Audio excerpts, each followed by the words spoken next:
వేదిక మీద ఉన్న పెద్దలందరికీ, ఇక్కడ సభలో ఆసీనులై ఉన్న మిత్రులందరికీ పేరు పేరున వందనం.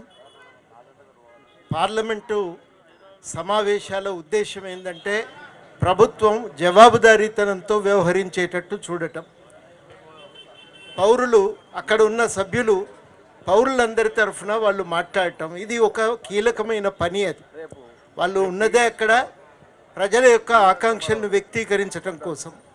అటువంటి కీలకమైనటువంటి ఒక సభలో మరి కొంతమంది వ్యక్తులు అక్కడ వచ్చి వాళ్ళు దాడికి దిగినరు. ఒక ప్రమాద హెచ్చరిక అయితే ప్రపంచం అంతా చూసింది. మరి ఆ సమయాన పార్లమెంటు ఘటనకు సంబంధించిన ఒక స్పష్టీకరణ హోంమంత్రిని కోరటం చాలా సహజము. బాధ్యతగా సమాధానం చెప్పాల్సినటువంటి అవసరం కూడా ఉంది ప్రభుత్వం పైన. అయినప్పటికీ కూడా మరి ఆ సమాధానం చెప్పకపోగా ఉన్న సభ్యులందరినీ సభ నుంచి గెంటేయటం. దాదాపు 150 మంది. అంతర్జాతీయ స్థాయిలో పత్రికలన్నీ ఏం రాస్తున్నాయంటే అపోజిషన్ మొత్తం బయటికి పోయి పంపించారు, అధికార పక్షం మాత్రమే కూర్చొని సభను నడుపుతున్నది అని రాశారు. ప్రతిపక్షం ఉండటం చాలా కీలకం. ముఖ్యమైన బిల్లులు చర్చలో ఉన్నటువంటి సమయాన ఆ ముఖ్యమైన బిల్లులపై చర్చకు ఎవరూ లేకుండా చేసి ఏకగ్రీవంగా ఆమోదించి పంపటం అనేది చాలా అప్రజాస్వామికం. ప్రజల అభిప్రాయాలు వ్యక్తీకరించడానికి వేదికగా మిగలవలసిన పార్లమెంటు కేవలం అధికార పార్టీ యొక్క ఆధిపత్యాన్ని నిలబెట్టుకోవటానికి మాత్రమే అది ఉపయోగపడటం చాలా ఇది శోచనీయమైన విషయం. ఈ వైఖరిని తీవ్రంగా ఖండిస్తున్నాం.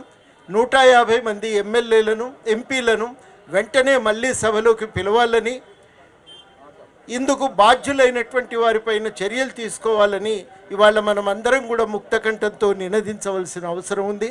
మరొకసారి తెలంగాణ జనసమితి తరఫున నేను స్పష్టంగా చెప్పదలుచుకుంది ఏంటంటే ప్రతిపక్ష పార్టీల ఎంపీలందరినీ బయటికి గెంటి సభ నడపటం అనేది ప్రజాస్వామ్యానికే ఒక మచ్చ తెచ్చేటువంటి పరిస్థితి. అందుకని ఇట్లాంటి దాడిని తీవ్రంగా అందరం కూడా ఖండించాలి. అందరూ కూడా కూర్చొని చర్చ చేసి బిల్లులు పాస్ చేయాలి, కానీ ఏకపక్షంగా బిల్లులను బలవంతంగా ఆమోదింపజేసుకోవటం సరి అయిన పద్ధతి కాదని ఈ సందర్భంగా బీజేపీ ప్రభుత్వం అనుసరించినటువంటి వైఖరిని ఖండిస్తూ ఎంపీల మీద సస్పెన్షన్ను వెంటనే ఎత్తివేయాలని కూడా ఈ సందర్భంగా డిమాండ్ చేస్తున్నా. సెలవు. పొన్నం ప్రభాకర్ గారు మాట్లాడతారు. సభాధ్యక్షులు, పిసిసి కార్యనిర్వాహక అధ్యక్షులు మహేష్ కుమార్ గౌడ్ గారికి, గౌరవ సహచార మంత్రులు శ్రీధర్ బాబు గారికి, జూపల్లి కృష్ణారావు గారికి, పెద్దలు మాజీ పిసిసి అధ్యక్షులు హనుమంతరావు గారికి, అదేవిధంగా జేఏసీ చైర్మన్ కోదండరామ్ గారికి, విశ్వేశ్వరరావు గారికి, ఏఐసిసి కార్యదర్శి విష్ణు గారికి, వేం నరేందర్ రెడ్డి గారికి, అదేవిధంగా సిపిఐ పార్టీకి సంబంధించిన వాళ్ళు, మిగతా కాంగ్రెస్ పార్టీకి సంబంధించిన శాసనసభ్యులు, ఆమ్ ఆద్మీ పార్టీకి సంబంధించిన అందరూ కూడా, నగర కాంగ్రెస్ అధ్యక్షులు, వేదిక మీద పెద్దలు, రంగారెడ్డి కాంగ్రెస్ అధ్యక్షులు, పార్లమెంట్లో విరోచితంగా పోరాడినటువంటి మా అన్న షాన్ అంజన్ యాదవ్ అన్న గారు, ఇక్కడ చేసిన అందరూ కూడా పేరు పేరున నమస్కారం తెలియజేస్తా ఉన్నా. పార్లమెంటులో జరిగినటువంటి దాన్ని ప్రశ్నించినటువంటి పార్లమెంటు సభ్యులను బహిష్కరించిన తీరు, ఈ ప్రభుత్వం నియంత్రితంగా ఏ విధంగా చర్చకు భయపడుతుంది అనే అంశం మీద దేశవ్యాప్తంగా కాంగ్రెస్ పార్టీ ఈరోజు ధర్నా చేస్తూ ఉంది.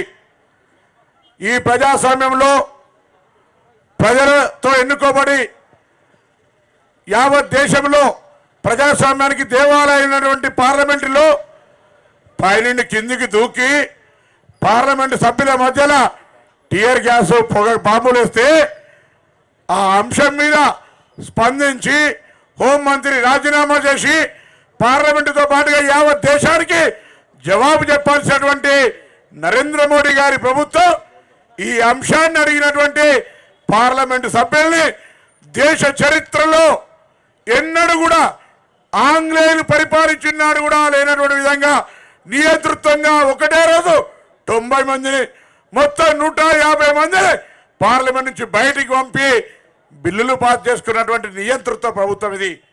అందుకే ఈరోజు కాంగ్రెస్ పార్టీ తెలంగాణ, హైదరాబాద్ కేంద్రంగా కేంద్ర ప్రభుత్వానికి హెచ్చరిక చేస్తూ ఉంది.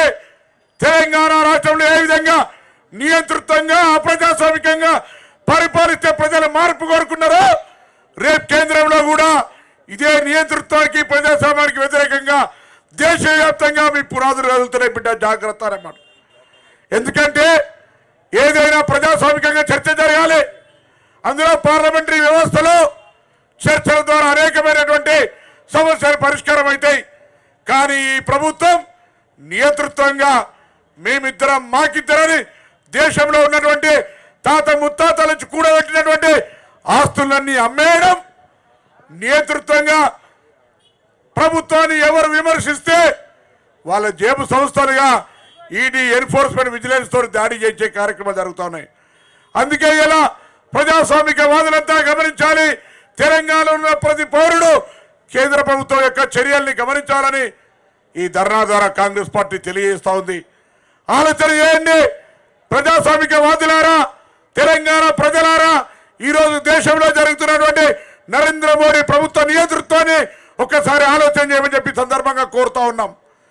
ప్రశ్నిస్తే పార్లమెంటు సభ్యుల్ని బయటకెత్తేస్తే ప్రజా సమస్యల చర్చకు వేదికైనా పార్లమెంటు నియంతృత్వంగా నడిస్తే అటువంటి పార్లమెంట్లో దాడి జరిగితే జవాబు చెప్పని ప్రభుత్వం గురించి ఆలోచన చేయని చెప్పి కోరుతూ ఈ ధర్నాలో అందరు పెద్దలు పాల్గొన్నారు. నాకు ఇచ్చిన అవకాశం ధన్యవాదాలు తెలియజేస్తూ మీ అందరు కూడా హృదయపూర్వకంగా ధన్యవాదాలు చెప్తూ సెలవు తీసుకుంటా ఉన్నాం.